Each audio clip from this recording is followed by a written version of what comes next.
इस बॉडी ने साफ कर दिया है कि जब तक हालात सामान्य नहीं होते वो केंद्र सरकार से किसी भी बातचीत के लिए तैयार नहीं है। अपेक्स बॉडी के अध्यक्ष पुस्तान थुप्सान छेवांग ने एलजी के नेपाली समुदाय पर दिए बयान और डीजीपी द्वारा सोनम वांगचुक पर की गई टिप्पणी की कड़ी निंदा की है। उन्होंने युवाओं पर विश्वास जताते हुए कहा कि यदि समय पर संवाद होता तो 24 तारीख की घटना टल सकती थी। वहीं अपेक्स बॉडी ने पूरे घटनाक्रम के लिए सरकार को जिम्मेदार ठहराया है और सेवानिवृत्त सुप्रीम कोर्ट के जज से न्यायिक जांच की मांग की है।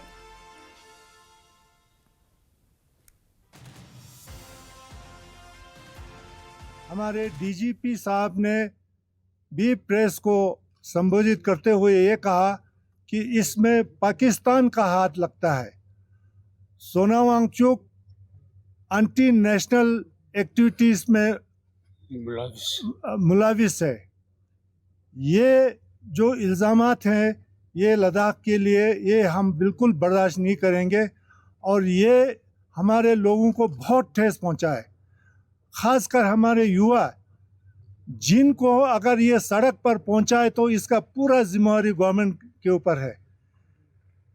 अगर गवर्नमेंट ने टाइम पर टॉक्स किए होते, हमारी मांगों को पूरा किया होता तो ये हादसा होना नहीं था।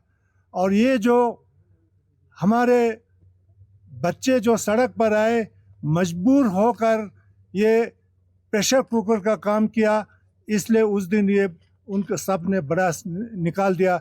जो कि हम किसी वायलेंस को हम सपोर्ट नहीं करते हैं, लेकिन ये हो गया और इसका पूरा इसकी जिम्मेवारी पूरा हम गवर्नमेंट के ऊपर डालते हैं।